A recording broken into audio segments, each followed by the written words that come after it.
Can you give me a shout when you're done rearranging, Tom? Just because that is affecting a little bit the capture, and so I'll need to check the green screen again once you're done rearranging.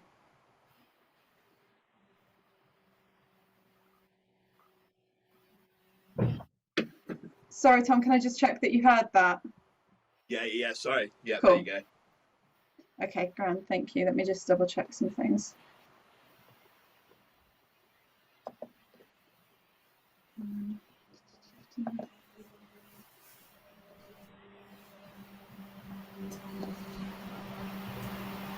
This is this.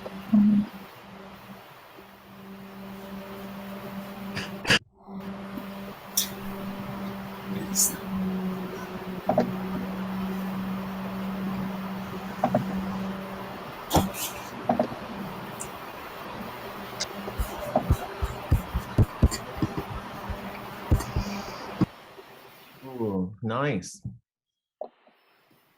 I'm trying to get it as far as I can go. If I go too far, then we start getting either white or the kind of slightly unusual red. Yeah. You can see starting to kind of like just about creep in, but if I pull it too much further. I think that's quite good. It's still It still gives like it's clear what the gesture is. Yeah. Yeah, and I'm going to be facing with a big hat on. Yeah. Oh, lines, the red lines though, are they, what are those? Are those actually, is that a light that's coming through somewhere? From what I can tell, those red lights, let me just bring up the silhouette settings. They're my blinds, Chloe. It's when the sun... One second, Alice, let me double check that they are your blinds, because when I was flicking things off and on. Okay, so they are on your end of things. Okay, 1 second, let me fiddle with your silhouette. Sorry, because Tom also, we've got some red lines which are slight curves in the green screen on Tom's side. Let me mess with your settings, Alice. So yeah, let me see what happens if I push the camera a bit.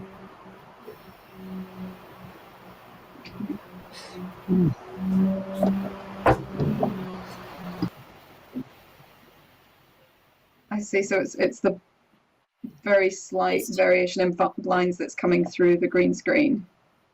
Chloe, can I just turn them the way that they were originally, because I think it was better? Yeah, go for it. There's two ways I can close them, and I think the original way was better.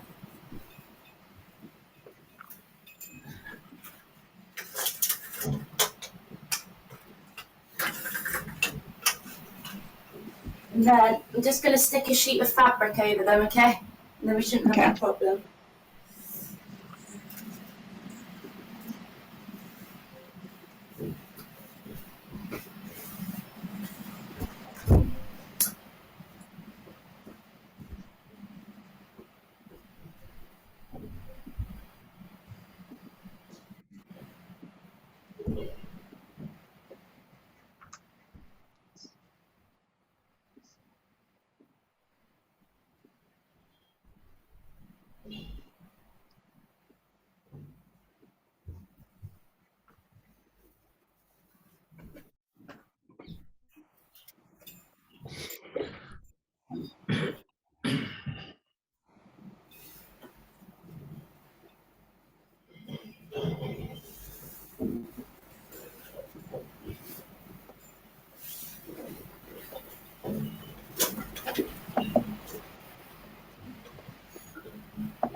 Thanks, Alice.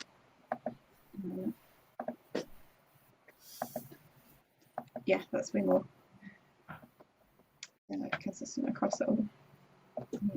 See.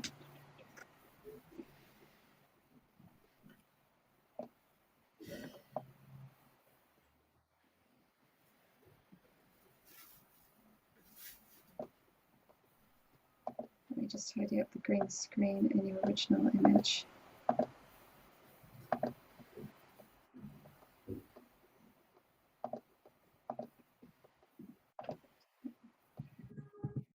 Okay.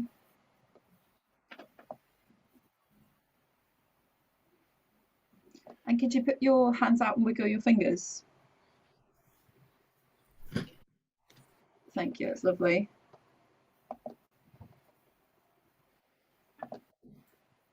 So yeah, here's what we've got when it's kind of just like Alice not silhouetted as green screen. I'm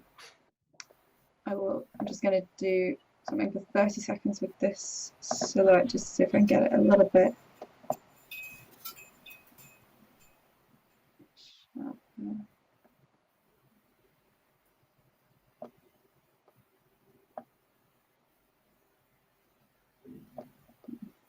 I reckon this is the, I'm aware there's quite a bit of fuzz, but I think this is the sharpest I can get the silhouette for Alice. How's that for you, Peter?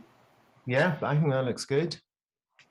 Cool. In that case, as far as I'm aware, I've got everything's ready on my end. Perfect. Should be in working order because I did like a run by myself this morning, but I guess Peter, the big thing is you're the sole person who hears things through Zoom right now.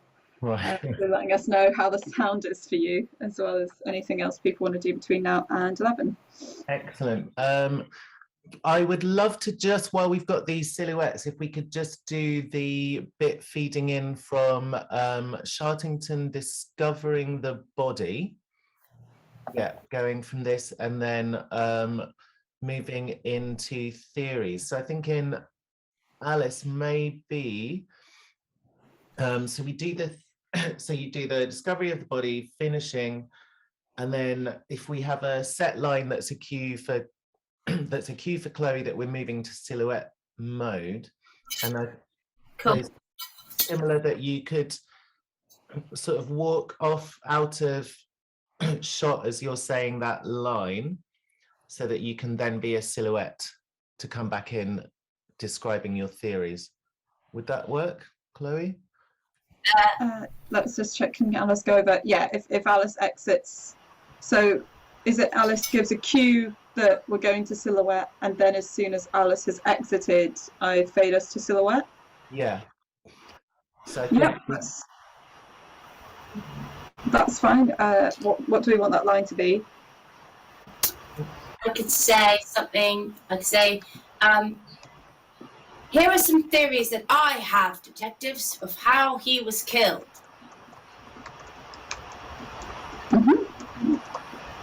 Can I just jump in very quickly to make sure you're recording? yes, I am. I'm recording, and so is Peter. Thank you. Thank you. Okay, do you want to just kind of go from a little bit before then? Yes, I will. Okay. When I arrived, this is what I discovered. Admiral Albert Ross, dead, on the radio desk. On closer inspection, he had some sort of strangulation mark around his neck, as if he'd been strangled around the neck. Then, looking at his face, he looked sullen, jaundiced, yellow. This man had not been well for some time. I looked around again. Aha! What do we have here? A hip flask. Didn't smell of alcohol. Something fishy about this, detectives. So here are all our clues, detectives. Here are some theories, I think, of how he might have been killed.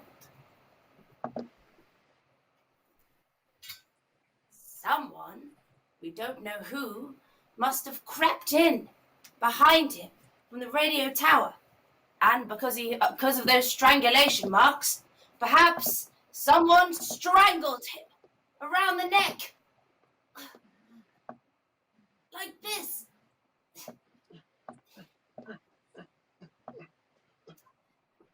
Oh. But what could have the object been, detectives? Maybe it was a belt. Or maybe it was a wire from the radio desk. Let's see if that would have worked.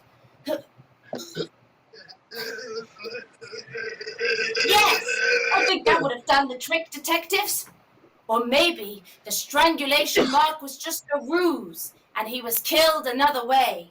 Perhaps someone suffocated him with a handkerchief.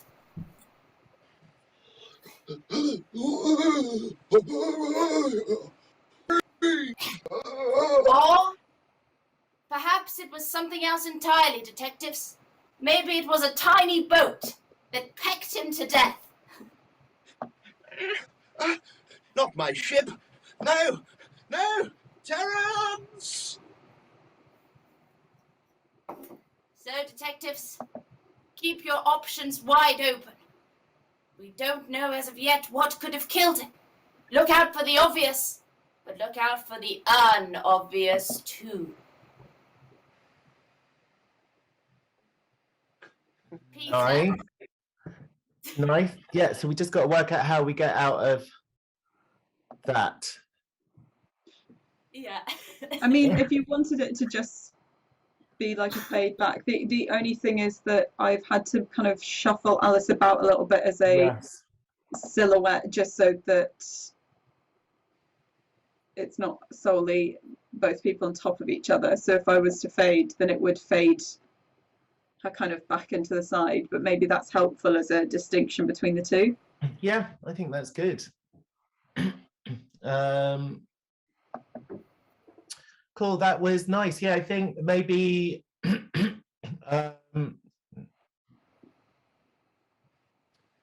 so yeah, we got the first strangulation. Then the second one, you can show the different thing used, but you don't have to strangle him again. Ditch it. And then the suffocation. It was nice, and I loved the boat. Do you want just a few more like really ridiculous ones? I could find like just 2 more objects that are completely mad. Yeah. Do we need a few more? I felt like we needed a few more mental ones.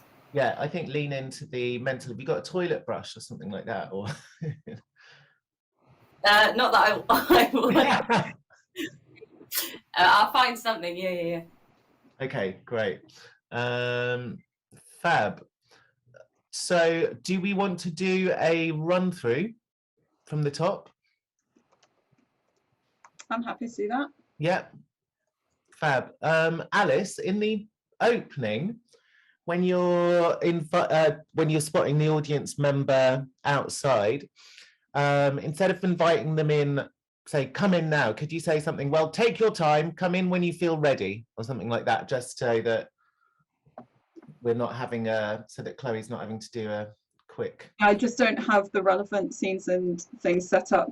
For me to remove their video, I would just have to go through quite a few little windows and clicks, which I want to try and avoid, Yeah. so that I can be ready for your transitions. The next, one other thing just to check, once people arrive, do we want to give them a little talk before we start? Of welcoming them and... Yeah, As in, do you mean kind of in world from Sharptington or out of world from Sharp Teeth? I guess, because if we want, I guess the main things we want to say is that we'll be recording this session and the green screen element. If people want to join on green screen, which I think is so out of the world of Shartington, Yeah. notably best from Sharp Tea. How would you like to do that? Would that just be you being spotlit on Zoom, and then we move to this video being spotlit on Zoom? I guess so, yeah.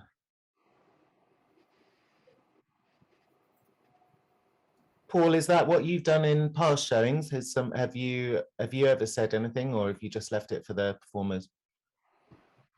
I think that's helpful to say something. I'm more than happy for somebody from Sharp Teeth to just to inform people what's happening, and I think it's always useful just to remind the audience that both Alice and Tom are in geographically different places.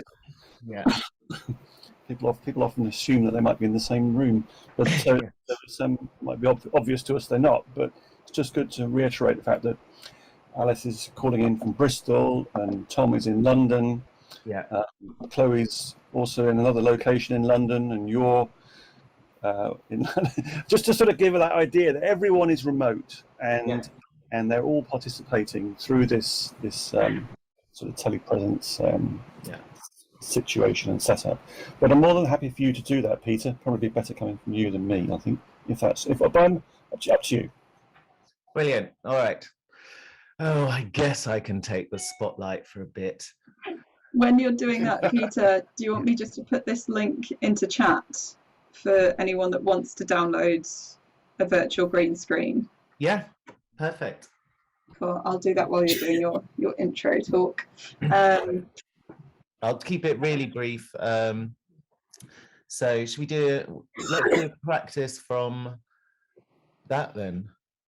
Cool. I'm also gonna I will say one thing to you, Peter. Could you please keep an ear out for sound effects such as the projector, the radio static, and the wind, and make a note if they're like too loud or if you don't hear them at all.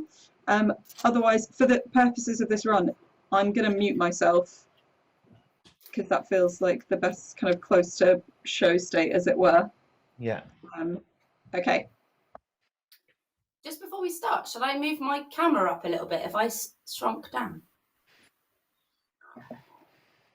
I think you might have, because I've not changed. No, I wonder if my camera's just fallen a bit in the night. I mean, I guess the best way to see how well the camera's positioned is if you sit down in your stool. Oh, yeah. And see what it looks like in terms of you sitting in this chair. 2 seconds. Oh, okay, so it looks like you're super low.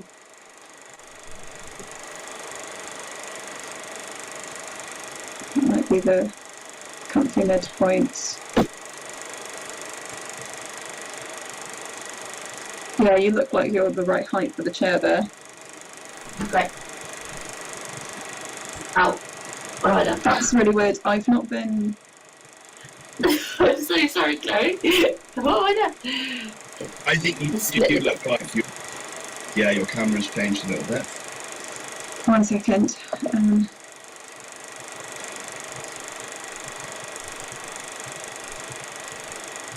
That looks good.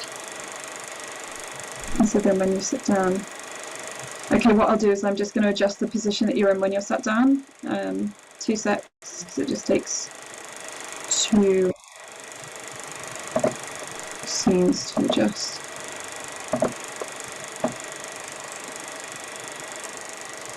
Oh, I mean, it depends if we're okay with losing your legs. Yeah. Drop them off. The one thing that will happen is there will be a slight fade. Like you will judder between these 2 scenes. As in, oh gosh, 1 second, it's dragging scenes all over the place. Not what we're looking for. As in, say that's the position that you're in when you see how you're kind of moving up and down in the chair a bit. That will happen the first time that you go to sit in the chair. Okay. Let me just... So I just need to capture how much I've moved you for the other scenes.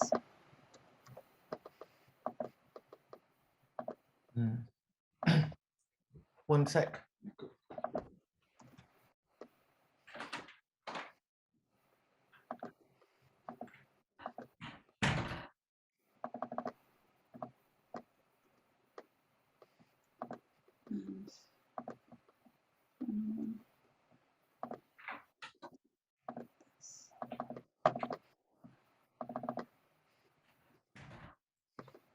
Okay, let me just check you are consistent across all those scenes where you're sat down. Okay, cool. Thanks, Chloe.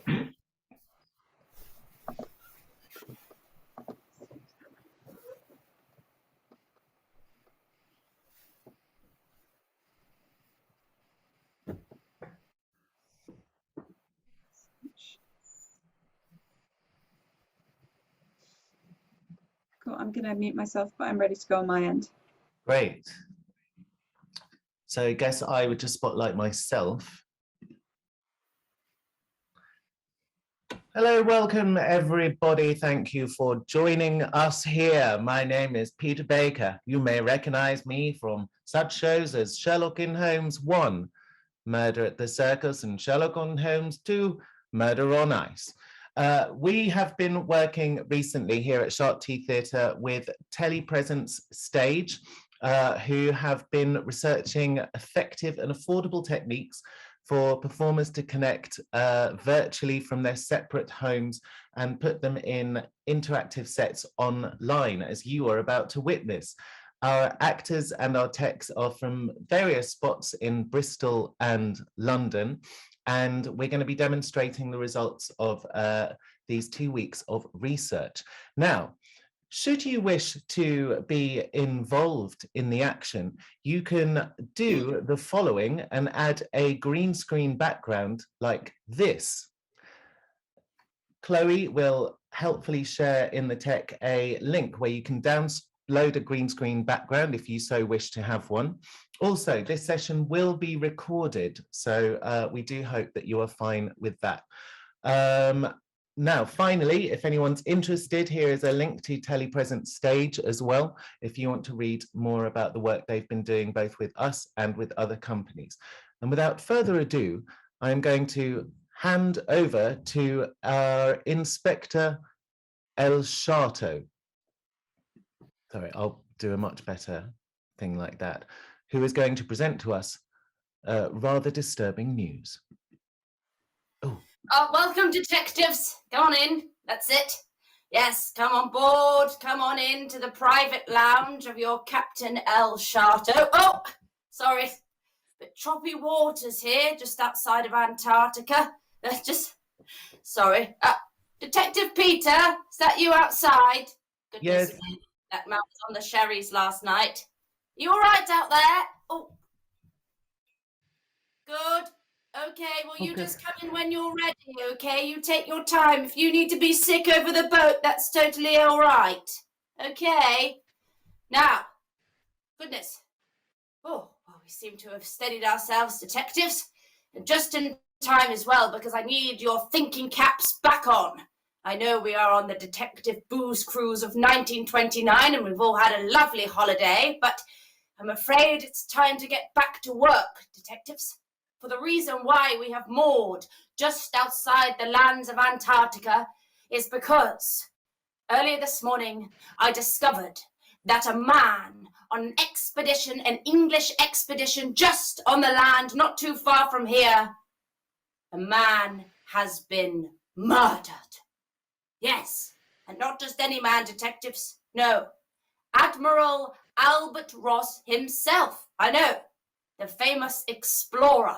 He was found murdered by myself this morning. So, everybody, come on in. Settle yourselves. Take a seat. Oh, go. Lovely. And I will introduce you to the suspects of the case. There are only 3, so there's only 3 remaining crew members on the expedition. And those crew members are Doug Spotty. There he is. Camp cook, cleaner, quartermaster, carpenter, dentist, cleaner, and HR specialist. Now, Doug isn't a stranger to Antarctic expeditions. He was actually with Admiral Albert Ross on an exhibition at the very same site 20 years ago. Could be relevant, detectives, could be relevant. And next, we have Norwegian cartographer, Getcher Bering. Now, this is Getcher's very first expedition. He's a young chap, very nervous, as you can see. But he is part of the very wealthy Barings family detectives who co-funded this expedition. Maybe that answers why such a nervous chap so scared of snow is on a snow expedition. And finally, we have Welsh zoologist Penelope Gwyn. Fine figure of a lady, wouldn't you agree, detectives? Now, Penelope is a very intelligent, recent Cambridge graduate. And this is her very first expedition as well. So, there we have it, detectives. Our 3 suspects. Now, we all go and grab our coats. I will take you to the base camp where we can assess the crime scene. Now, I know my coat's here somewhere. Excuse the mess. Goodness me. Oh, there we go. Lovely. Now, pardon, didn't expect to have anybody back into my bedroom dwellings, but never mind. Avert your eyes. Wrap up warm, detectives, and off we go. Goodness me. I told you it would be chilly, detectives. I don't lie. I'm a man of truth. Now, as we can see yonder, there is the expedition base camp, where I have very sensibly divided the suspects and held them for questioning ready by you. Now, very helpfully, here is a map of the expedition base camp. You will find our suspect Penelope Gwyn in her lab there, detectives. And next to her, we have Getcher Barings in his bedroom and Doug's body in the kitchen, just there. Now, you'll be able to see, detectives, that there is a big break in the ice on this map, and that is because a month ago, the ice split in half, splitting the expedition base camp in half too, and the expedition lost all of their food. They have been surviving on mere rations, detectives, so everybody is at their wits' end. And I know this because a Getcher Barings radioed our ship this morning for help.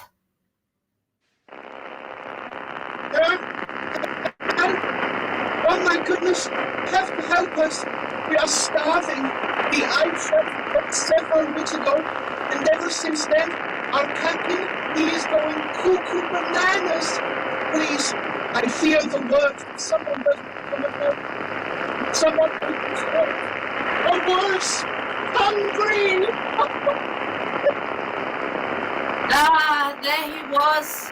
And I received this call this morning, detectives, so I arrived at the expedition base camp a few hours later. And I thought that I was going to be welcomed by happy news of provisions for the camp members, but no. When I arrived at the base camp, this is the scene that welcomed me. I arrived into the radio tower, detectives, and I noticed there was a snowman in the radio tower. On closer inspection, I realized it was no snowman, but a man covered in snow. Snow that's quite thick, detectives, as if he has been there for a long time. And looking at the man, I instantly recognized him. It was Admiral Albert Ross himself. What was he doing in the radio tower? I'm not sure. I know he was a proud man. Maybe he was trying to cancel our coming because he wanted to save the expedition himself. Who knows? Only speculation. On closer inspection, I noticed that he had a marking around his neck. Perhaps he had been strangled. Maybe that was his cause of death. However, he was also looking very ill. His cheeks were sullen, yellow, jaundiced. this man had not been well for some time. Maybe that was his cause of death. Looking around for extra clues. What's this? Hark! I noticed. It was a hip flask, detectives, lying on the floor beside him. But it's not his hip flask. It belongs to his wife. I gave it a smell. That doesn't smell of any alcohol I'm aware of. Something very fishy about this, detectives. Very fishy indeed. So, how could Albert Ross have been murdered? Well, here are some of my theorems, detectives, of how he might have been killed.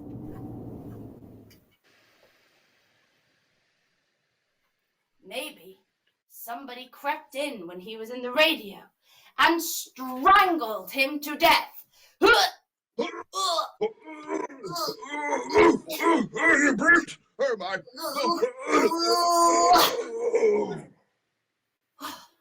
But what could they have used to strangle him, detectives? Maybe a piece of fabric, a belt, a necklace, or maybe a bit of wire from the radio itself.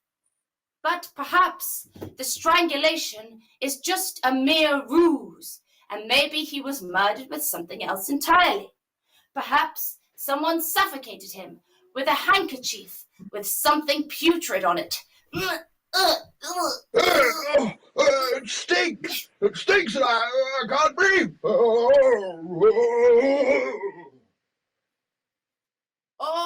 maybe it was something else entirely, detectives. Maybe he was pecked to death with a tiny boat. No! Oh my gosh! But we've had such wonderful bath times together!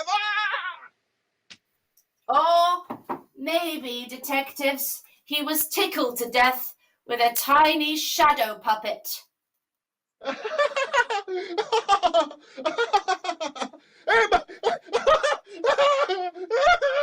maybe, detectives, somebody used a fake hand to hit him to death.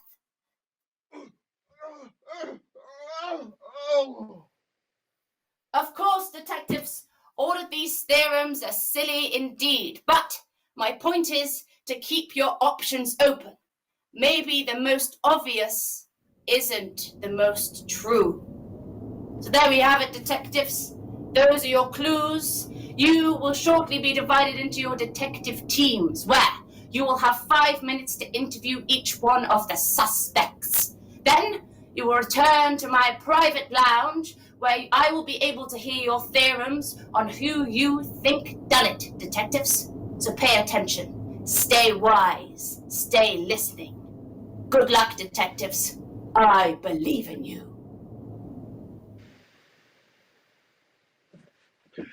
Sorry, detectives. Caught me out of uniform there. My name's Doug. Doug Spoddy. I'm the camp cook, carpenter, HR specialist, hairdresser, dentist, everything in between. Yeah, very sad news about my best mate, Albert. Please, anything I can do to help, I will. Just ask away. Did you kill him? Did I kill my best friend? No, absolutely not. I've been with that man for over 30 years. You know, planning his expeditions, executing his expeditions, basically launching every single expedition. I'm the one who does all the work for him. Right, very suspicious. How and why do you think he was killed then? Oh, well, if you ask me, you want to have a look at Penguin. She's the one who's who I can't even understand. She's got some funny accent going on. She's always messing about in her lab. I won't even go near it. It stinks. It stinks nearly as much as Getcher's breath, and I have to sleep next to it, so I'd know. Oh, are you in a relationship with Getcher? A relationship with Getcher? No, the only person I'm pumping on this expedition is Albert Ross's wife. Oh! Is that why you wanted him dead? No, please, I made a mistake. You have to believe me. Detectives, I wouldn't kill my best friend. Oh, detectives, I can't bear this anymore. Please go and speak to somebody else. Oh, hello, detectives. My name's Pen. It's terrible what happened to Ross, isn't it? But I have to say, well, I'm not that surprised, to be honest. Oh, really? Why are you not that surprised? Well, he's lost his mind of late, detectives, he has. I mean, it was very sensible of Getcher to go on radio for help because we've all been starving. But Albert, he was a proud man, detectives. He didn't want another bloke to be saving his expedition. No, he wanted to save it himself. I don't know how. That's why he went to cancel the help. He was very angry about it. He tried to get through a tunnel, but I think Getcher had locked it for some reason. Getcher really didn't want him to radio and cancel the help. To be honest, detectives, Getcher has been, well, he's been acting very strange around Ross of late. Okay, great. Thank you very much. We'd like to speak to the next suspect now, please. Oh, I'll just go get my livers. I mean, organs. I mean, livers. I mean something else. Getcha, don't do this. Getcha, don't do that. Well, I'll show you, Albert. Oh, hello, detectives. Sorry, I was just coming out of the tunnel into the map room. Did you kill Albert Ross? No, I would never kill Albert Ross. He is the person who my family have funded to do this expedition. If I did that, we would all lose so much money. Okay, all right then. Well, I think we've heard enough. Bye. I think we'll return to Shartington now. I bet he's got more to tell us. Okay. Detective, welcome back. Now, I'm sure that you've been doing some excellent questioning and you have a theory on who you think done it. So I'll waste no time in inviting the head detective from Breakout Room 1 to come and sit at my lovely captain's chair and tell us who you think done it and why. Don't be shy. Take a seat. Right. Yes, hello. Well, I'm going to give you my very quick theory. I think that Getcha Bearings did it. That's right. I think that Getcha was the person who committed this crime. I think Getcha was really angry with the Albert Ross. So angry that he had the brainwave to go and kill him. So what he did was he went to the tower and Albert Ross was there and he poured cod liver oil all over Albert Ross's body and that's what turned his skin yellow. And it also meant that Albert was really confused and it was so easy for Getcha to strangle him using a bit of rope that he had taken from the kitchen. He strangled him until he was dead. That is our theory, detectives.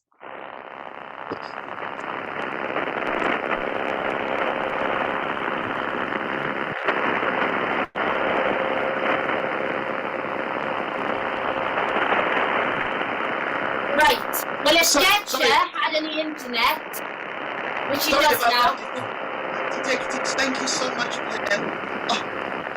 What? Out of your mind, detectives. I can't believe this.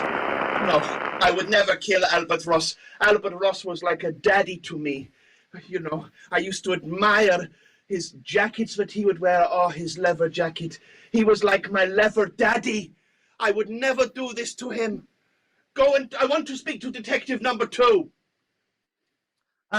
We're detective number 2 and we've got one theory. It's very short. We think that Pen Gwyn did it.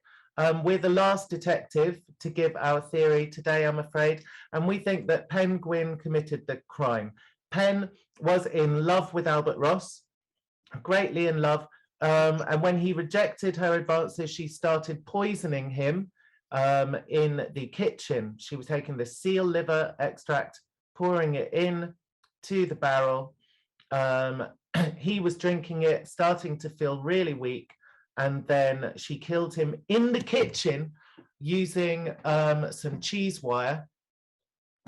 And then she dragged his body to the radio tower and left it there for us to find. We think that's how she did it. Right, detectives. Well, it's a bit hit and miss, your theory, but I have to tell you, you're right. I did kill him. Nice little film that you made for yourselves there, but I'll tell you how I really did it, because it's much better than that nonsense. I was not in love with him, detectives, no. He was my father. And when I told him that, well, he had none of it. He just continued to steal my research and claim it as his own, which would have made me angry. But when I discovered that Getcha had found my mother's old diaries, I realized I wasn't the first woman he had done this to. No, he was stealing my mother's research, and when she tried to stick up for herself, he disowned her, even though he knew she was pregnant with me. That's when I started to poison him, detectives. Quite right, with seal livers. Poor Doug and Bella thought they were giving him cod liver oil to make him better. But I was lacing the barrel in the kitchen with seal liver extract. It was fun, watching him lose his mind, his wife, his legacy as a hero. But it was taking far too long, detectives. And then this morning, when he said he was going to cancel the help, leaving us starving to death, well, it was a perfect time to finish him off. I followed him to the radio tower. Then, when he was cancelling the help, I crept up behind him and I strangled him with my binocular strap. There wasn't much life in it, just squeeze out, so it didn't take very long, detectives. Then, I took his coat and I crept back to the door of the base camp, and I shouted for Getcha as Albert Ross. Getcha, come to the radio tower, pronto. Then Getcha followed me back to the radio tower thinking I was Ross. I thought it would be great for him to find the body and to cast even more suspicion on Getcha. Well, I snuck back down the tunnel into his map room, and I tossed the keys of the tunnel door onto the floor here to cast even more suspicion on poor, sad, useless Getcha. And I would have got away with it if it wasn't for the booze crows full of detectives. Pen! No! No! Penelope!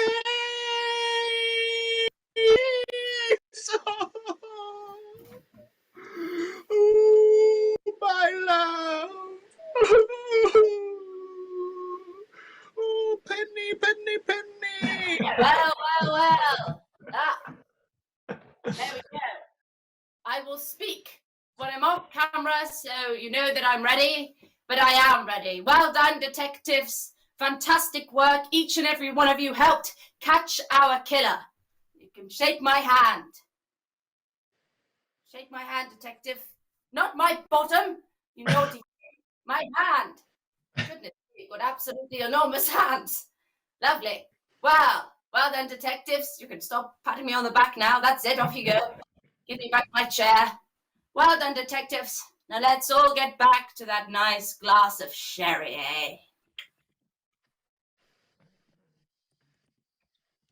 Hello. Okay, well done.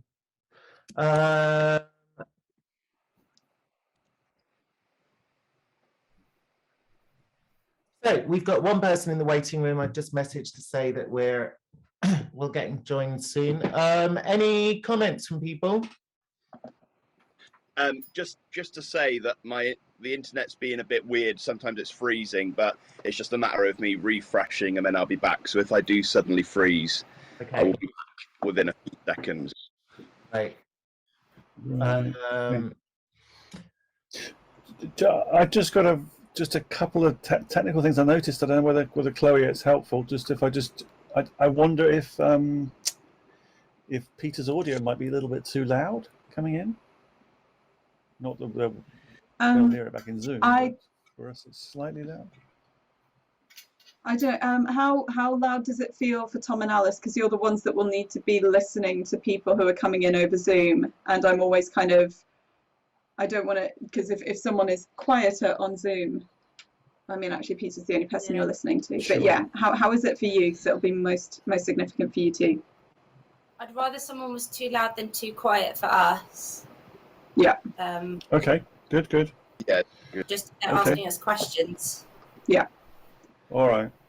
Well, the only other technical thing I know you're trying to sort out earlier on is that I think Alice's camera has gone a little bleached out, but I don't know. It seems to be quite bright. Yeah. At the moment, the fiddling I tried to do during that was because I'm aware that with the silhouette it was also causing like a lot of stuff, but I'm not at the moment. I mean that the light just kind of clicked down there for a second. Alice's forehead is chroma keying as well at the moment. No, that's me. Don't worry. I was just playing with the light. Oh, okay. Let me I can take it down a little bit just to. The thing is, the moment that I'm taking it any further down, we start getting quite a bit of background come in. Okay. Oh, okay. Gosh. I've got a pest control person at the door. 1 second. Okay.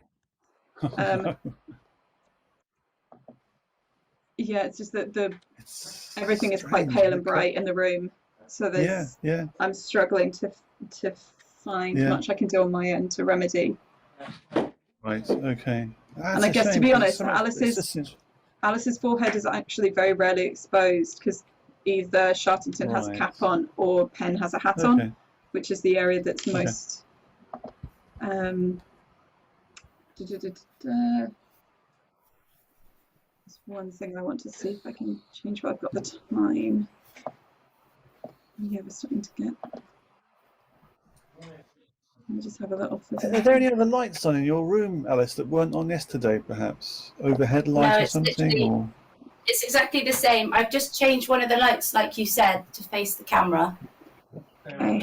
Yeah. So as crisp as I can get it, you can see we get a tiny speckle in that hat, but if I pull it any further the other way, we start getting pixels of grey black from the green screen. Yeah. And how does that affect the silhouetting now on Alice? The silhouette scene is really struggling with this. Yeah. Let me just have a look at the silhouette camera. Because I don't know if. Let me see if I can. Yeah, unfortunately, I can't show anyone what the silhouette view looks like because it just shows as pure black because it's black and transparent. When you're good, Alice, feel free to come back. If you're doing anything with lights, can you please let me know? No, I'm not. Okay, cool. Thank you.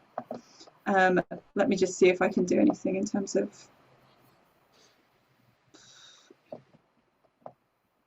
It is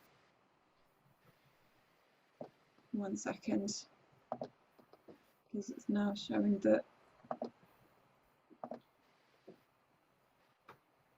I don't know why it's showing that there's so much fuzz on the silhouette that isn't in the original thing. I'm just going to take everything back to standard and then and take from that. 1 second. The virtual input is acting very differently to the original. 1 moment. Okay, so.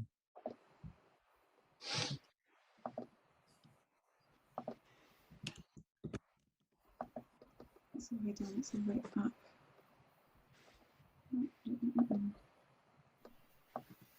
Okay, maybe it was that setting.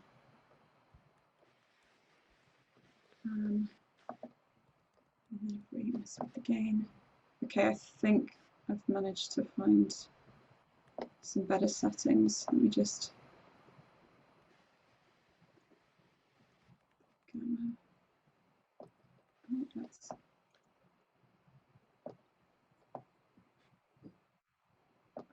Peter, are you there? Yeah. We've Do got. you mind sending Matt the link to the Oh room? yeah. okay. At the moment, this is the strongest I can get the silhouette.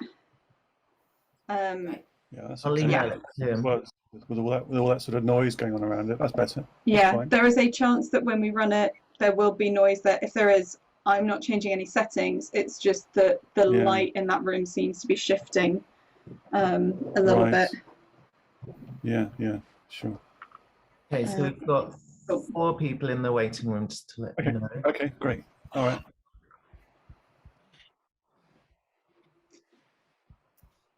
If it's all right with you, Peter, I don't want to make any more changes on the tech end. I'm aware that at one point Alice is kind of walking through a chair. Yeah. I can try and change that now if you want. I'm just a little bit worried about last minute changes to scenes Yeah. having knock-on effects. It's up to you.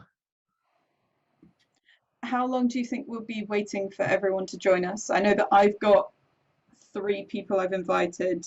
We have currently Matthew Whittle, Jack Jury, Giles from Bristol Old Vic, and someone called Jaya or Yaya. Jaya is one of my folks. Should also be a Tom and an Owen. So they're not here. I feel like we shouldn't leave it too much longer before starting. How many other people are we? Oh, 1 second. Tom has just asked me. Tom is not good at reading emails. Okay. He's asked me for every piece of information that has been in the email since I sent him the email. Let me just send him the link. Yeah. I don't think we're waiting for anyone else on our end, Peter. No. So I will give Owen a nudge, but Owen is not always the most prompt person. well, I think we might have to have him join late if he doesn't. That's fine. That's on him. Like a classic audience member. Just a final note, just to ask to make sure you're all recording, if you could. Yeah. Great, thank you.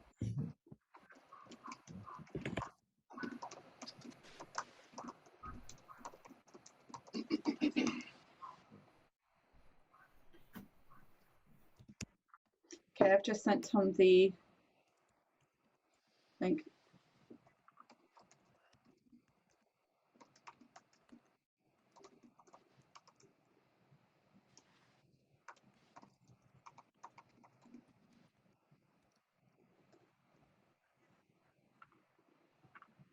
Let me just nudge Owen and then I'll leave that.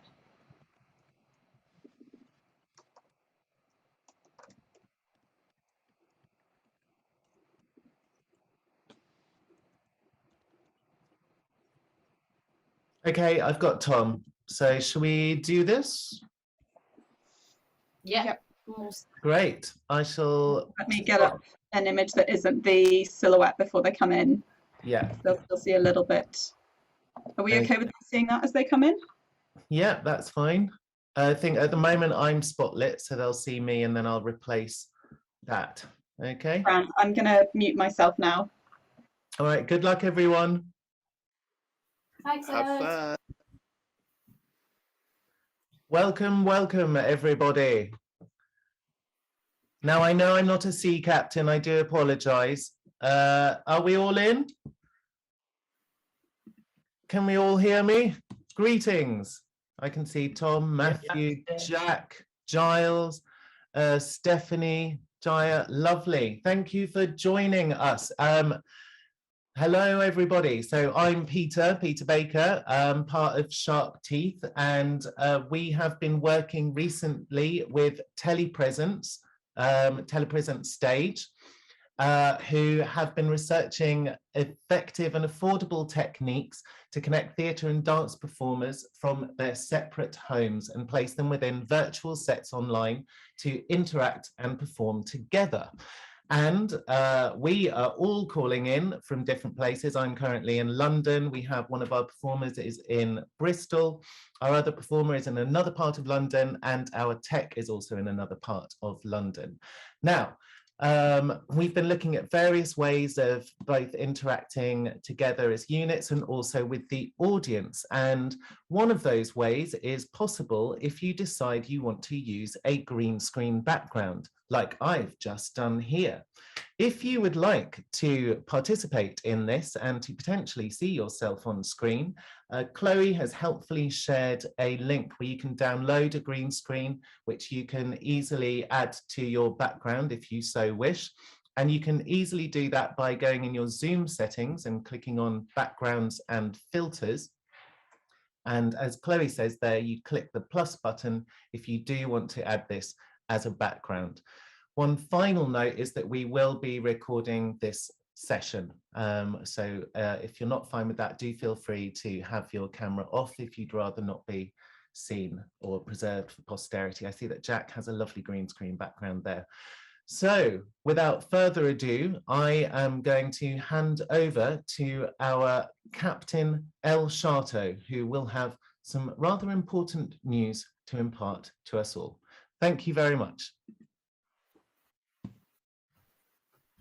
Oh, welcome, detectives. Come on in, come on in. Sorry, it was a bit choppy seas on the Antarctic Ocean.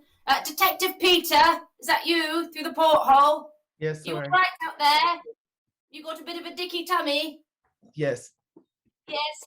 Okay, well, just make sure that you aim over the ship. All right? And then come back in when you're ready. Maybe one too many sherries for Detective Peter last night, detectives. Now, I know we've all been having fun on this 1929 Detective Booze cruise. And I know that some of us are still a bit squiffy from last night, eh, Detective Peter? But I'm afraid, detectives, we have some very important work to do.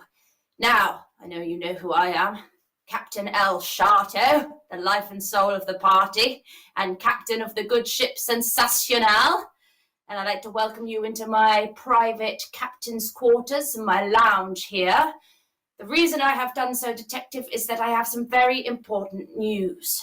You see, this morning, I received a radio call saying that we needed to come to the aid of an expedition base camp just on the shores here of Antarctica. But when I arrived, detectives, the situation was far worse than I could have ever imagined. You see, I discovered that the famous explorer, Admiral Albert Ross, has been murdered.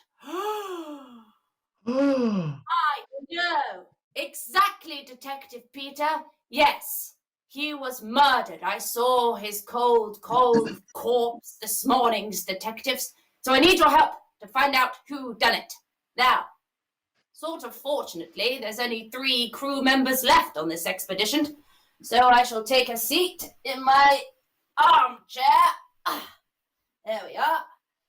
And I will introduce you to the 3 remaining crew members who are now, of course, our 3 suspects. The first is Doug Spotty, is a camp cook, cleaner, quartermaster, HR specialist, dentist, and fun captain. There he is. Now, this Doug Spotty is no stranger to Antarctic expeditions, detectives, no. He was with Admiral Albert Ross on his first expedition 20 years ago on, strangely, the very same site that this expedition currently is. There he is, Doug's body. Now, next up, we have Norwegian cartographer Getcher Bering. There he is, rather pathetic looking chap, Sketcher. He's very young and afraid of snow. So you might be thinking, what is he doing on a snowy expedition in Antarctica? Well, He is actually a member of the famous Bearings family who co-funded this expedition, so that might answer your question, Detective. And finally, we have the Welsh zoologist, Penelope Gwyn. Oh, what a fine figure of a lady she is. Rah. But Penelope is not just a pretty face, no. She's a very intelligent Cambridge graduate who is the zoologist on this expedition. This is her first expedition to boot. So there we have it, Detective. Those are our suspects. Now, let's all grab our coats and I'll take you to the base camp. Off we go. Excuse the mess. Sorry about my room. Not a lot of space in here. Gosh, I wasn't expecting to have people back, but, just found my coat. Sorry. Goodness me, Detective, were you a bit squiffy-eyed there from all the booze last night? Now, everybody wrapped up warm? Let's get you to the expedition base camp. Goodness me! I told you it was chilly, detectives. But here we are, just outside the radio tower, where we can see the expedition base camp just yonder. Now, I have divided each of the suspects, and they are waiting for questioning by you in their each individual rooms. We have Penelope Gwyn there, in her room, and the next door we have Get Your Bearings in his room, and Doug's body is in the kitchen there. Now, the body of Admiral Albert Ross is just outside where we are now, in the radio tower. Now you'll see, detectives, that there's a big black cavernous tunnel running through this map, and that is from where the ice sheet broke in two last month, taking all of the camp's rations with it. So these 4 crew members, they've been starving for the past month, detectives, so it's probably why tempers have been running quite high, while the food has been running quite low. I knew about this, of course, because I got a radio call this morning from a Get Your Bearings. You'll be able to see him now in the radio tower. Oh my goodness! Please! Come and help us! Please, we are so starving, hungry, oh my goodness! The ice shelf broke several weeks ago, and our captain, Admiral Ross, he won't do anything to help us. He is so ill and turning yellow. I don't know what is wrong with him. You have to come quickly before something bad happens, like somebody gets killed or worse. He gets And come quickly I did, detectives. Come quickly I did. But Getcho was quite right. Something bad did happen. I was too late to stop that. I thought that they were all going to be very pleased when I arrived, detectives, with food and provisions. But when I arrived to the most grave scene, which was this. I arrived to what appeared to be a snowman by the broadcast tower, but on closer inspection I discovered that this was no snowman, detectives, but a man covered in snow. Quite a lot of snow, it turns out. And that man was Admiral Albert Ross himself.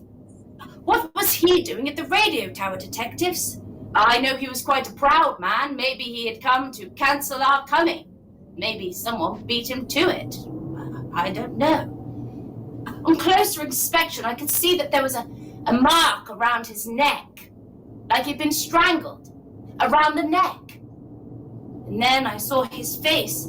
Yes, Getcha was right. He does look quite ill. Sullen, yellow, jaundiced. Not the fine figure of a man that you know from the photographs, no. Admiral Albert Ross had been ill for some time. I looked around the room to see if I could find some more evidence. Ah, yes, I did find more evidence. I found a hip flask on the floor. Didn't smell of alcohol, detectives, no. something very fishy about this, detectives. So, there we are. Those are all the clues I can give you, detectives. I have my own theories about what might have happened that I'll share with you now as to how Ross might have been killed. What could have happened, detectives, is someone crept in whilst he was cancelling the help, and they could have strangled him around the neck.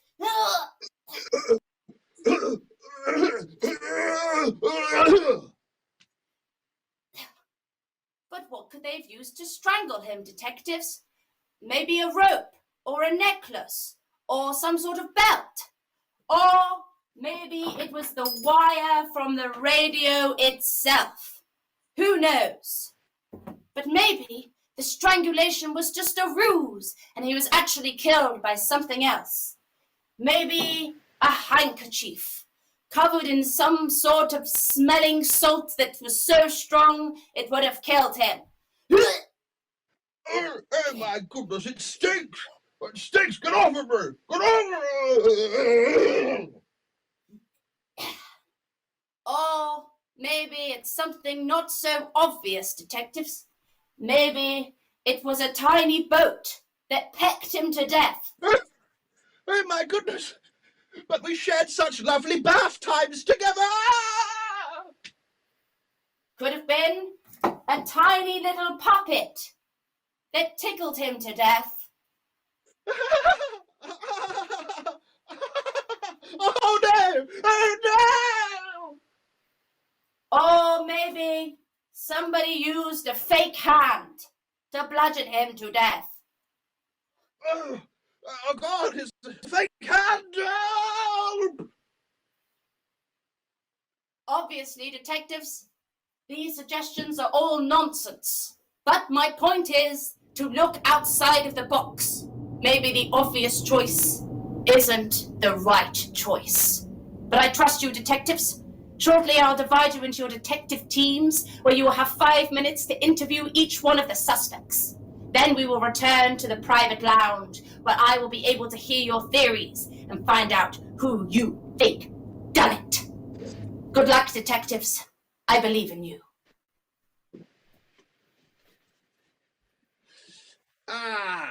Detectives. Lovely to see you. My name's Doug's Body. I'm the camp cook, carpenter, HR specialist, hairdresser, everything around here. So please listen. Albert was one of my best friends. Any way I can help, I will answer your questions. Have you got any questions for me, detectives? Did you kill Albert Ross? I have never heard such poppycock in my life. Albert Ross was my best friend and boss for the last 30 years. I've been on every expedition that he's been on. I've planned them. I've executed them. I've got all the sailors. I've basically done all the work for him. So who do you think might have killed him? Well, I'll tell you who I think might have killed him. Get your bearings. I mean, he could kill anyone on this camp with his breath. I'd know. I have to sleep next to him. Are you in love with Getcha then? Are you having a relationship? A relationship with Get Your Bearings? No. The only person I'm pumping on this base is Albert Ross's wife, Bella de Ball. Oh. Detective, sorry. You didn't hear that, all right? You hear that, please? Go and talk to someone, detectives, please. Very suspicious. Oh, detectives. Right. My name's Gwen. I'm the zoologist. It's terrible what happened to Ross, isn't it? But I have to say, detectives, I'm not that surprised. Why not? Why are you not surprised? Yes, good question, detective. Why wasn't I surprised? Well, he's been acting very odd of late. Very angry, rubbing people up the wrong way. You know, I think he's been losing his mind. I don't know, but I think Doug might be trying to poison him, detectives. He keeps giving him cod liver oil, but it only seems to be making him worse. I don't know. And there's Getcha, detectives. Getcha's been acting very odd of late around him, very tetchy, you know? I don't know, detectives, but I get the impression that I think Getcha thinks that he's Admiral Albert Ross's son. I mean, if he was, well, that'd be reason to kill him because Albert Ross hates his guts. Must be terrible. Weren't you angry about Albert Ross cancelling the help when you were all starving? Yes, of course. We were all absolutely fuming with him, detectives, but everyone was fuming with him. And I'm just a little woman. So, you know, I couldn't have done anything about it. But those two men, well, men are strong, aren't they? And they can't keep their tempers like us women. So, anyway, detectives, maybe you want to talk to Getcha about who his real father is. That's all I'm saying. I just need to go check my livers. I mean, my organs. I mean, something else under my bench.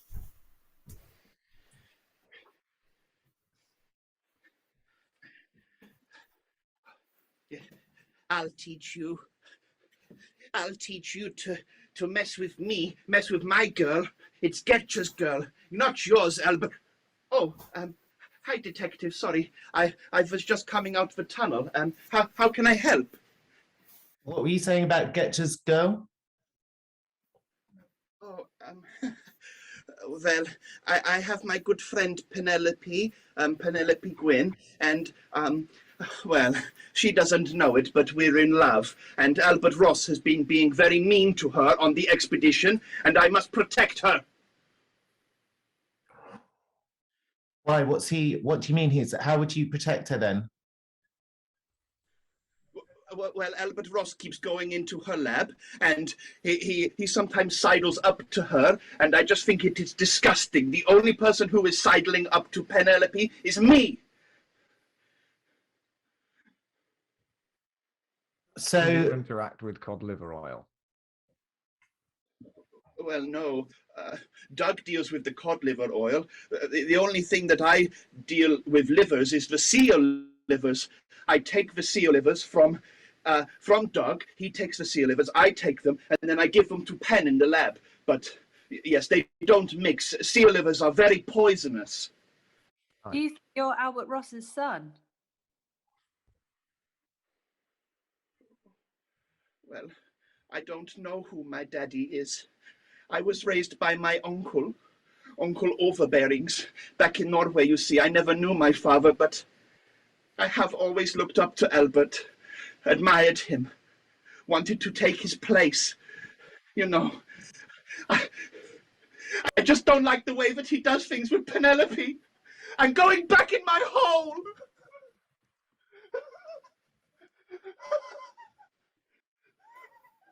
Well, there we have it. Oh, just walked through my chair.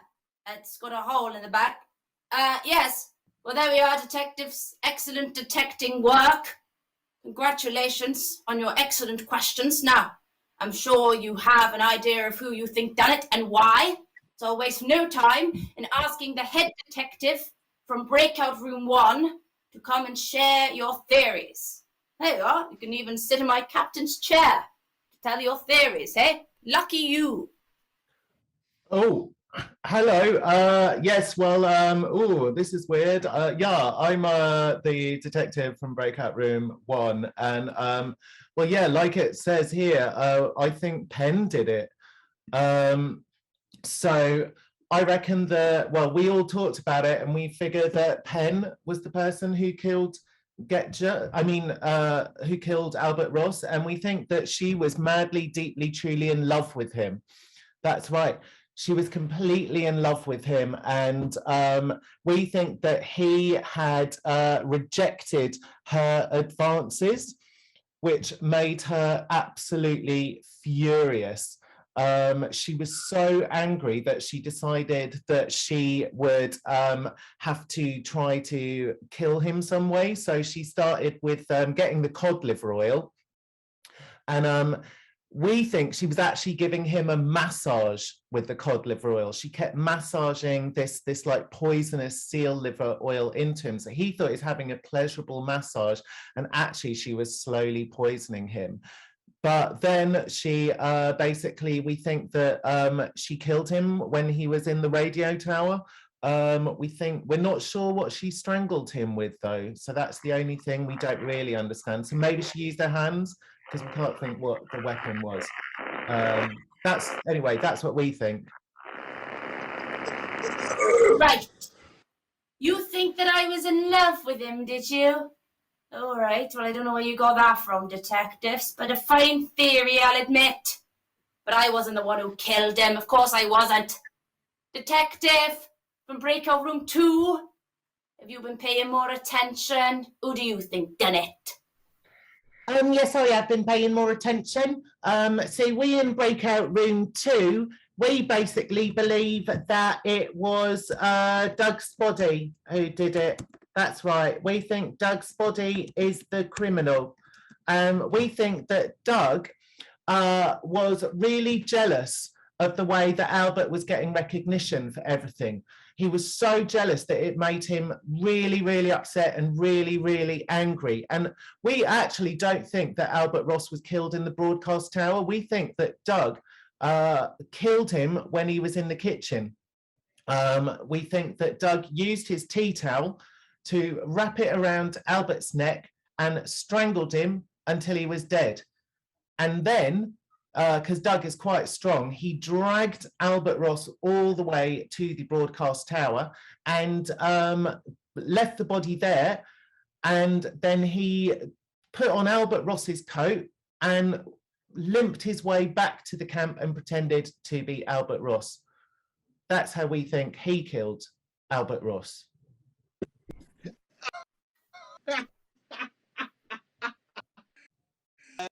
Right. Detectives, that is the biggest load of hokum I have heard since I heard Ross doing karaoke in Port. I would never kill my best friend, even though, completely his trouble, going away with his wife. I want to hear from detective number 3 very, very much. Oh, hello, I'm detective number 3, and from the breakout room 3, the final breakout room. And I actually think that it was a conspiracy. So we believe that it was Getcha Bearings who had the initial idea for the crime. And we think that he and Penn are in love with each other. And they would spend all their time together making sweet eyes at each other and lots of sweet love. And then they found out that they were in fact related and their brother and sister. And that Albert Ross was their father. And this really angered them, that he had lied to them. So they decided to kill him. So Getcher was the one who was doing the poisoning. He was poisoning Albert with the seal liver. And then Penn was actually the one who had the idea to strangle him on the final day. So in the radio tower, she went to follow Albert Ross and she strangled him there. And then Getcher was the one who found the body, and they thought people would suspect him, even though it's clear he's not strong enough to kill him. So that's what we think happened. Right. Well done, detective. Well, you were partly there, weren't you? Yes, you're right. I was the one that strangled him, but I wasn't working with Getcha. Nice little film you made yourself there. Nice little narrative about us being in love. But I'll tell you the actual way that it happened. Yes, come with me to my lab about 6 months ago, when I discovered that Albert was trying to make passes at me. And then I told him who I really was, his daughter. But he just ignored me. And he carried on stealing my research and claiming it as his own. Well, when I found out, that he was also stealing my mother's research and claiming it as his own. When she tried to stand up for him, he just ignored her and disowned her even though he knew she was pregnant. Well, that's when I started to poison him, detectives. Not Getcha, but me. I took the seal livers and I put them in the cod liver oil. Clueless Doug and Bella thought they were giving it to him to make him better, but they were just slowly killing him. It was quite fun, detectives, watching him lose his mind, his wife, his legacy as a hero. But it was taking far too long. So then this morning, when he said he was going to cancel the help, leaving us all starving to death, well, it was a perfect time to finish him off, wasn't it, detectives? So I followed him to the radio tower. And I arrived. I crept up behind him and I strangled him with my binocular strap. Hey! There wasn't much life left in him, detective, so it didn't take long. Then I took his coat, I adopted his limp, and I limped back to the expedition base camp. Then I shouted for Getcha as Albert Ross. Getcha, come to the radio tower, there's something wrong with the radio.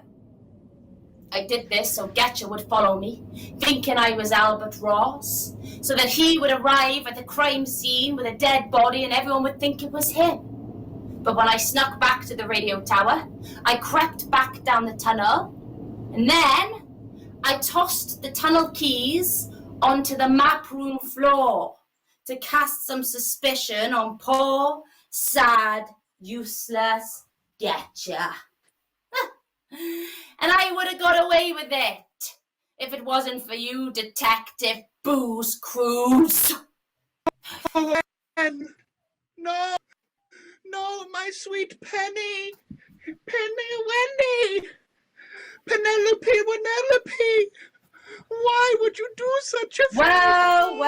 Well.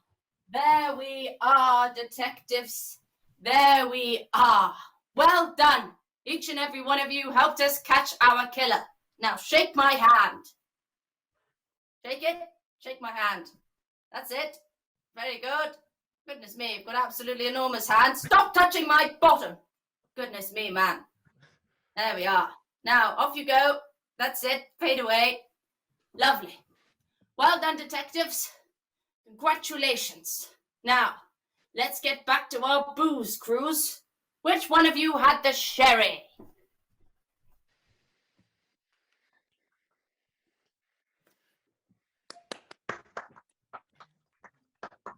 Thank you very much, everybody. Thank you for joining us for that little experiment and test. If you've got any thoughts or any feedback, please do email Sharp Teeth Theatre or Chloe, if you have that contact.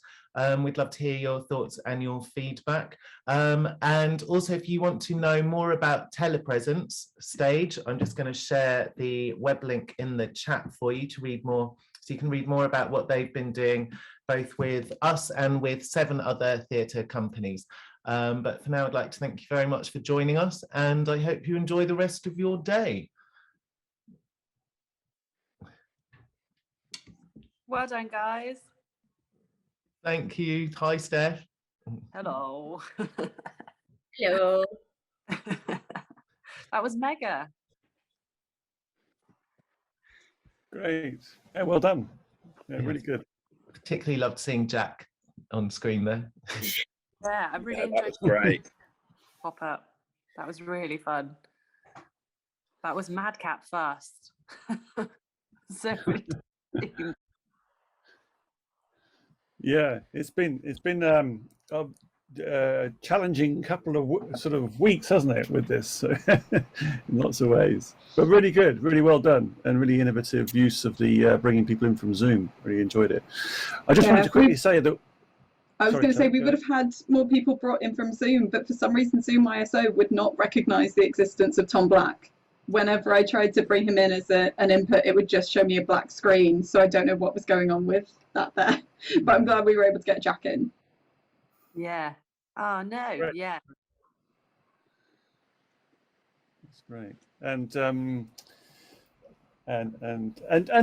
we have one final session actually in our schedule for tomorrow evening. Is that still that's on Teams? It's a little opportunity to have a little feedback session. Yeah. I think we might need to fix that because I think Tom and Chloe are both on a train at that time.